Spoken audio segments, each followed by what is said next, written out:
Concretamente, ¿estás dispuesto a hacer un acuerdo con Macri, con Patricia Bullrich? Vamos por partes. Si yo llegara a ser presidente, significa que tengo el respaldo popular, al menos en dos definiciones, ¿no? En términos de dolarización, es decir, no quiero la inflación, odio la inflación, me cansé de la inflación, y eso, digo, probablemente nadie lo manifieste tanto como en mi caso, o sea, y la definición de casta, ¿no? Y digo, miren, estas dos cosas además están interrelacionadas. Bueno, se monta sobre una situación que todos estamos atravesando, que es la pérdida de poder adquisitivo. Que es lo primero que uno, bueno, tiende a pensar cuando escucha esto. Si la dolarización resuelve la inflación, incluso más, si la dolarización me da poder adquisitivo en dólares, considerando lo que está ocurriendo en relación al tipo de cambio, de la brecha, tenemos un tipo de cambio paralelo en 400, bueno, quiero eso. Es lo que cualquiera pensaría con lógica, desde afuera, ¿no? Escuchándolo. La pregunta es ¿cuántos dólares? La pregunta es, ¿qué significa la dolarización? Lo primero a decir es, dolarizar significa dejar de usar pesos y empezar a usar dólares. Para dejar de usar pesos y empezar a usar dólares, tenemos que ajustar el tamaño de la economía a la cantidad de dólares que tenemos. Como tenemos... O sea, muy chiquitita. Pocos dólares, la economía se tiene que ajustar mucho. Que hay mucha Si fantasía, tuviéramos un montón de dólares, la economía no se tendría que ajustar. Sí, no, es que hay mucha fantasía en torno a eso, digo, porque empiezan a hacer, entonces lo divido mi sueldo por 400, entonces estaría cobrando tanto en dólares. Por Twitter circulaba un montón todas esas ecuaciones y decís, acá hay una ignorancia y obviamente una utilización política, ¿no?, de esa ignorancia para jugar con esto de la dolarización. O sea, si vos cobras 200.000 pesos, no vas a cobrar el equivalente en dólares a 200.000 pesos. Probablemente cobres mucho menos. Probablemente cobres mucho menos Sí, porque es difícil establecer un parámetro porque podrían existir distintos valores. Pero ¿qué es lo que uno tendría que entender? Primero, el cálculo que estuvo circulando estos días es cuántos pesos hay en la economía para poder convertirlos contra dólares, ¿no? Ese es el número que tenemos que hacer. En la economía hay una base monetaria de 5,4 billones de pesos. Esos son los pesos que hay. Base monetaria son los pesos que hay. Pero además tenemos, más o menos, las LELIQ, las letras del Banco Central, que también son pesos, pero que no están como base monetaria, sino que están en el Banco Central. Todo eso suma unos 17 billones, o sea, millones de pesos. ¿Cuántos dólares hay para hacer un rescate de esa base monetaria? Porque lo que vos tenés que hacer es dolarizar la economía. Todos esos pesos tienen que volar y vos lo que vas a pasar a tener son dólares. ¿Cuántos dólares tenés para equiparar eso? Si miramos solamente reservas netas, estamos en un número bajo, 1.800 millones. Si les digo lo que da la conversión de todos esos 17 billones a 1.800 millones de dólares, se van a asustar, da como 10 lucas. Da un tipo de cambio. O sea, volvemos a... Yo me acuerdo cuando se implementó la convertibilidad, era 10.000 australes, $1. Bueno. Sería algo parecido. Pero sería algo que no está en nuestros parámetros normales imaginarlo ahora. No, se tendría que multiplicar el precio del blue por 25.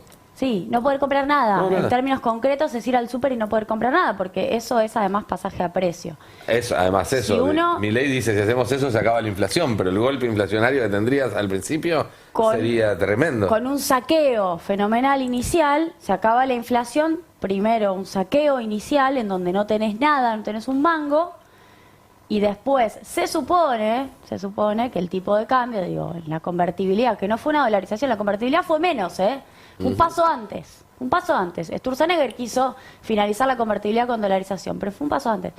Con el tipo de cambio estable, ficticiamente sostenido por deuda, la inflación pudo no desmadrarse. Incluso hubo momentos de deflación. ¿Eso significa bienestar? Otra discusión, ¿no? Pérdida de industrias, pérdida de puestos de trabajo y también en muchos sectores aumento de la informalidad laboral y empeoramiento de los ingresos. Solamente en algunos casos hubo cierta sensación de bienestar. Pero lo que digo es, si no tenés entonces todos esos dólares, alguien te puede financiar la dolarización. Puede venir alguien y te dice, yo te pongo los dólares que te hacen falta. Obviamente un interés muy claro de disciplinamiento de la Argentina en términos económicos por muchos años. Ecuador no pudo salir todavía. Y, cuando decimos alguien, el Fondo Monetario, por ejemplo. El Fondo Monetario, bueno, Estados Unidos. O sea, más deuda. habría que ver más deuda. Más o menos Porque es la esos misma dólares te lo van deuda. a pedir después, digamos, no que te lo regalen. Sí, o Totalmente. también hacer el gran mix que hizo Carlos Saúl y que muchos están repitiendo ahora, vender todo.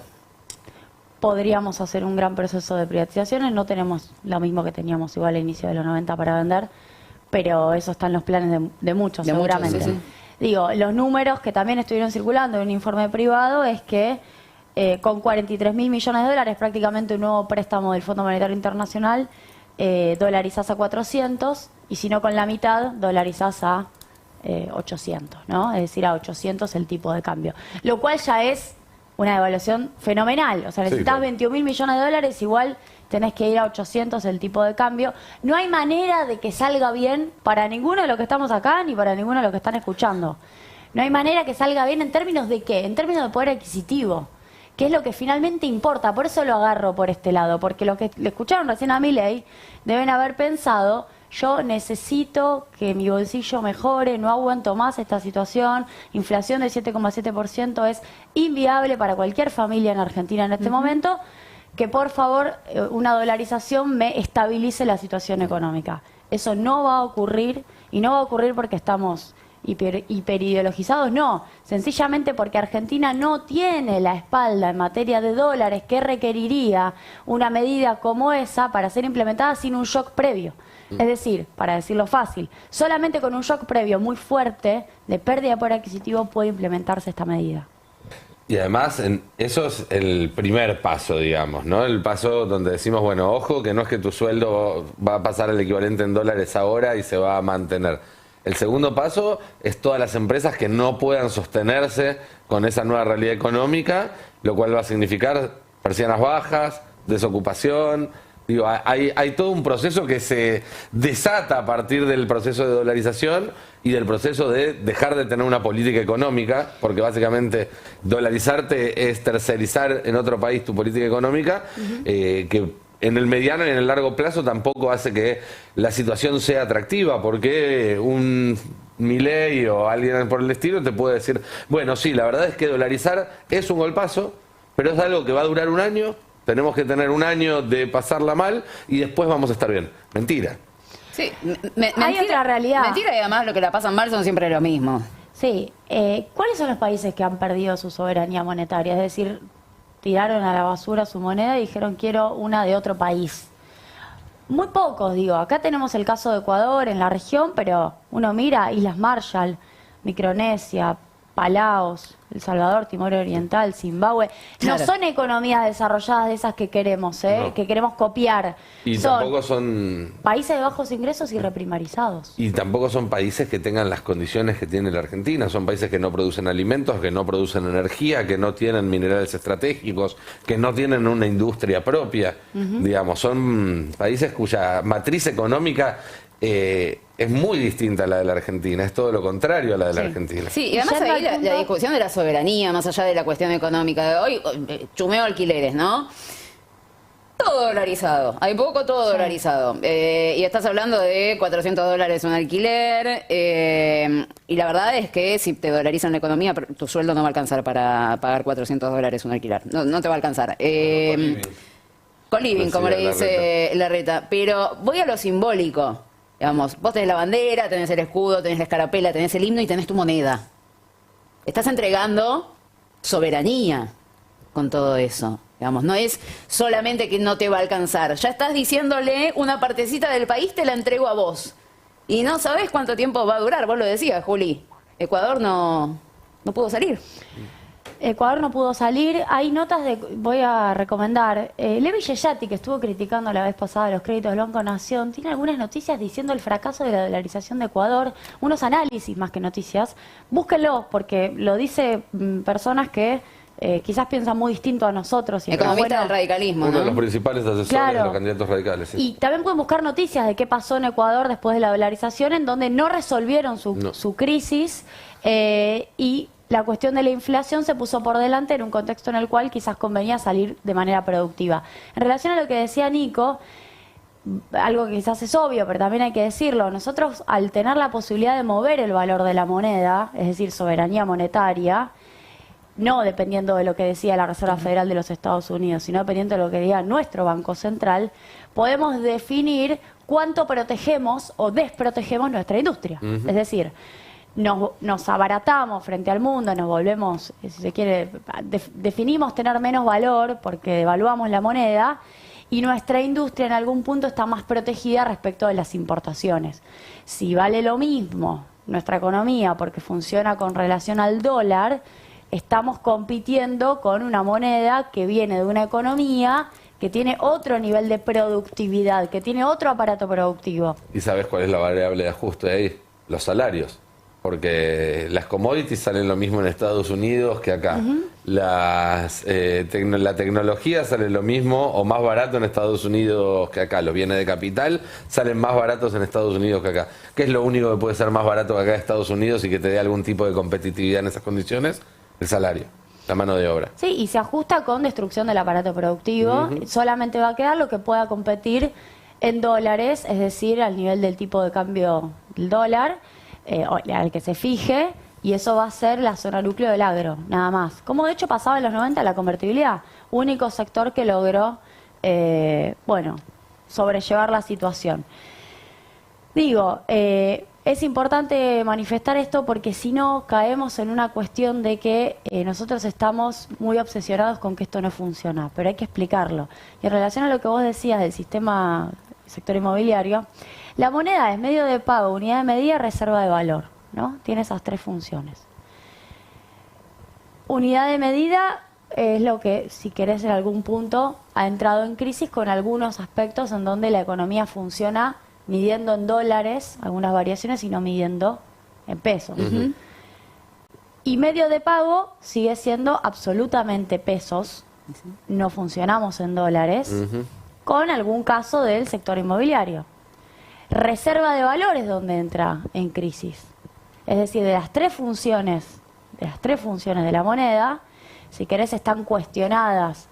Medio de pago muy minoritariamente por un sector que es el sector inmobiliario, unidad de medida muy minoritariamente con algunas cosas, y reserva de valor, sí, tenemos un problema con la inflación. Pero no se ha perdido las tres funciones de la moneda, estoy hablando del peso, como para decir esto no sirve más. Nosotros funcionamos en pesos, pagamos en pesos, cobramos en pesos. No hay un desprendimiento de pesos, incluso con este nivel de inflación que es elevadísimo, no estamos pasando por ese proceso. ¿Qué pasa? Si vos tenés a estos tipos diciéndote hay que ir a una dolarización, y si llegaran a ganar las elecciones, Milei, con un tipo que te genera la profecía autocumplida, en donde te dice vamos a dolarizar, vos podés tener un efecto corrida muy fuerte, en donde haya muchos que se quieran desprender de pesos. Y que este efecto de destrucción de la moneda se dé antes, incluso, en un contexto de todos los medios operando, un candidato... Digamos, si Milei gana las PASO, podría acelerarse ese proceso. Podría acelerarse un proceso en el cual naturalmente muchos se quieran desprender del peso. Y que se le allane el camino a un esquema de dolarización porque se te genera una corrida per se. Eso es lo que también hay que explicar. Porque también la economía funciona con su propia dinámica. Entonces, hoy tenemos una fortaleza del peso a pesar de todo lo que nos está pasando. A pesar de todo lo que nos... Es fuerte el peso. Si estos tipos siguen diciendo esto, y si hay un conjunto de la sociedad que dice me quiero desprender de los pesos porque esto no vale nada, bueno, se va generando una idea muy distinta. Claro, y ahí a mí que no entiendo nada de estas cosas, me genera una pregunta, porque sabemos que tenemos pocos dólares en las reservas. Sabemos que eventualmente van a ingresar más dólares producto del gasoducto y que la situación va a ser mejor. Pero en el mientras tanto no tenemos los dólares para hacer un respaldo a esa dolarización, más allá de todo eso que implica. Y al mismo tiempo es un país que está altamente endeudado. Por lo tanto, ¿de dónde vas a conseguir financiamiento? También para, pareciera ser un cuello de botella donde se va a encontrar con una alcancía que está prácticamente vacía y que nadie le va a dar dinero para llenarla. Y probablemente esas pocas monedas que hayan en esa alcancía queden para los mismos tres de siempre. Sí, a menos que alguien te quiera financiar la dolarización.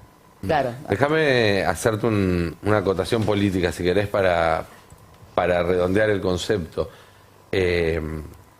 El problema, políticamente hablando, que tenemos ahora es que estamos en una situación y con un sistema que no está funcionando, evidentemente, porque hoy en día a los argentinos y a las argentinas esta economía no les sirve, y ya desde hace mucho tiempo dejó de servirles. Y la única alternativa que se propone es la dolarización. No hay nadie del otro lado explicando cómo podría ser para solucionarlo. Entonces, entre seguir así y apostar por una entelequia que ya sabemos que nos lleva por mal camino, pero que por lo menos hay alguien que te está queriendo vender que puede funcionar, es lógico que la gente diga lo que sea menos seguir así, porque seguir así no se soporta. Políticamente lo que está faltando es alguien que desde un lugar más responsable, desde un lugar de soberanía nacional, desde un lugar de fortalecer la economía, explique cuál podría ser la receta para salir de esta vía que no implique una dolarización y que no implique una transferencia enorme de recursos de abajo hacia arriba. Esa sigue siendo la gran deuda que está teniendo el peronismo este año electoral. Coincido con vos, creo que la única persona que ha entendido el problema y que lo planteó es Cristina. No habla tan seguido como quisiéramos para poder tener una contraposición a estas cosas. De hecho, ya vio el problema de la moneda, la última vez lo dijo. Lo viene diciendo hace rato. Si no me equivoco, fue en Río Negro, la última vez que habló, y dijo una de sus frases más fuertes, que es no tenemos moneda, que es básicamente reconocer que eso genera un caldo de cultivo para que venga un tipo que te diga hay que dolarizar. ¿Por qué? Porque tenés una moneda con muchos problemas. Coincido con vos, Nico, le falta la segunda fase. La fase propositiva. Ojalá que en breve lleguemos a eso.